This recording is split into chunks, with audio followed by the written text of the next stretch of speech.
Well. It has been a minute. I mean, a minute.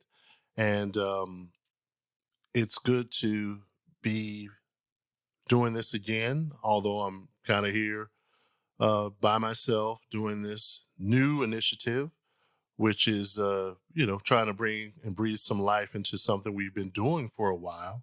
But this is your love man from Grown Folks Music. And I wanted to, start something off this week.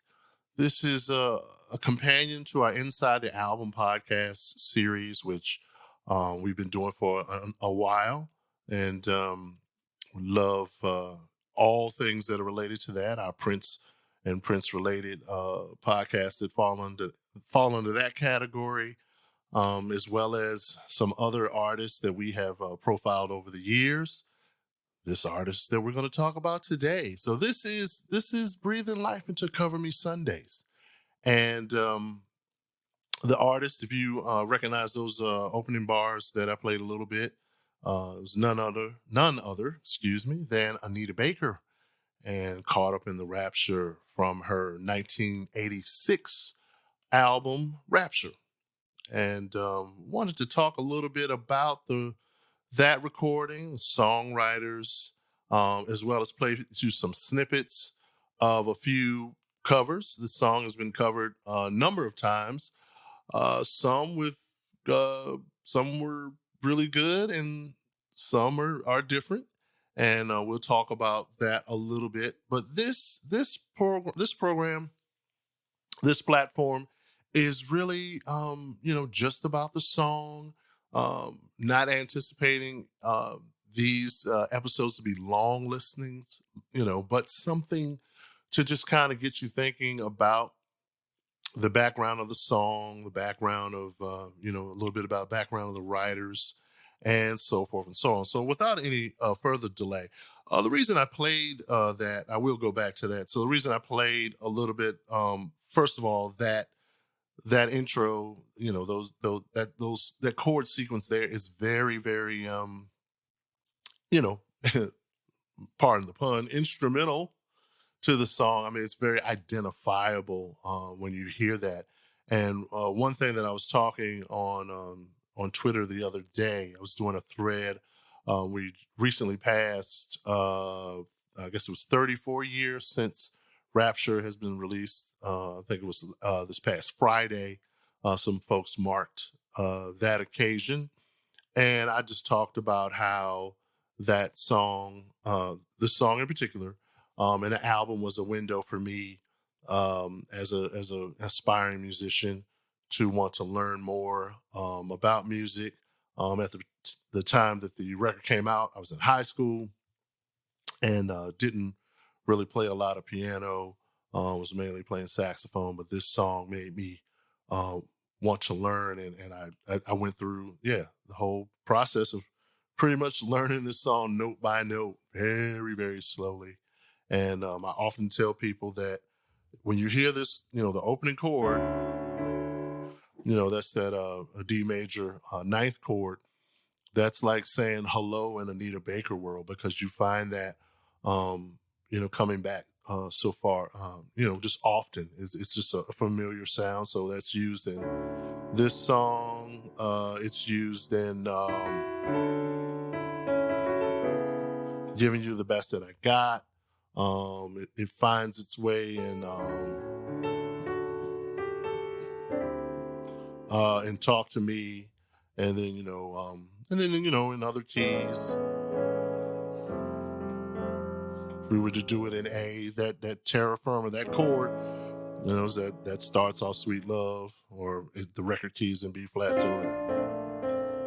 Anyway, so not to nerd out on that stuff, but I think it's important because it gives a language, for a lot of people. That was the Rapture, the album, and Caught Up in the Rapture, the song served as a gateway to many other, music, both past and present. So, I often think of Anita Baker as kind of a bridge. I mean, it can steer you into jazz, and some other things, and older R&B, so forth and so on. So just always like to demonstrate that because I think that that is a very important part of music, the language. What are we saying? How do we say it?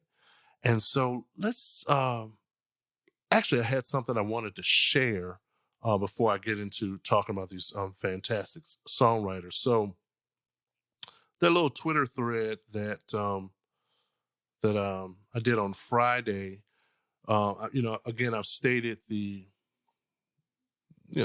story in a number of different ways, but I went back and looked at back in I want to say 2011 or so. Anita Baker was one of our artists of the month when we were doing that particular series, and so I talked about this song "Caught Up in the Rapture" being the entry and how it actually became the entry. So I just wanted to uh, just read a little bit of what I did say back in those days. And you can find this on grownfolksmusic.com. And I'll probably post this link in the show notes.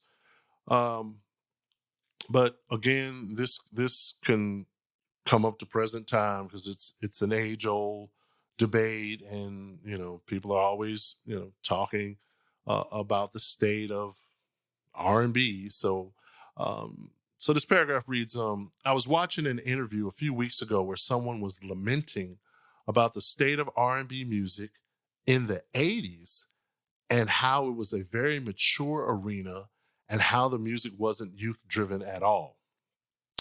They proceeded to give themselves the proverbial pat on the back by saying they were able to come in and capitalize by making youth-centered music and change the culture of R&B.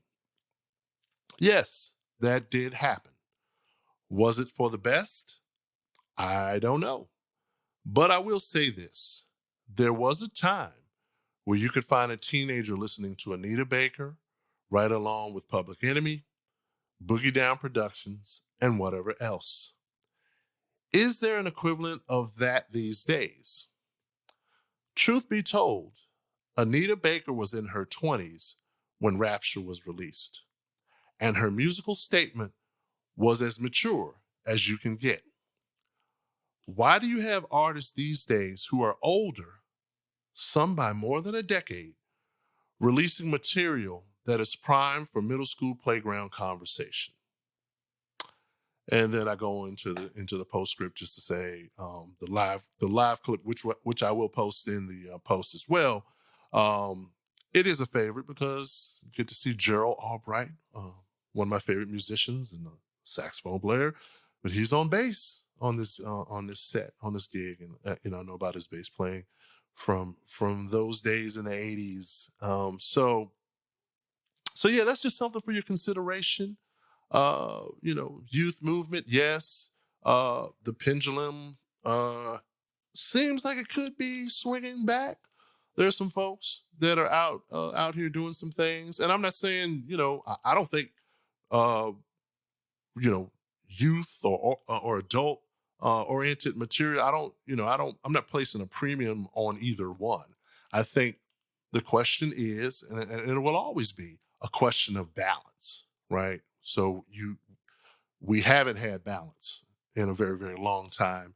And I think that ultimately, because we have not had that type of balance, music has suffered. So anyway, so let's get into this. Caught Up in the Rapture. Anita is, credited as the first to release the song. It was written by Gary Glenn and Diane Quander. And so let's look at a little bit of the work that we'll start with Mr. Glenn, who unfortunately left us in 1991 at a very young age, 36 years old, singer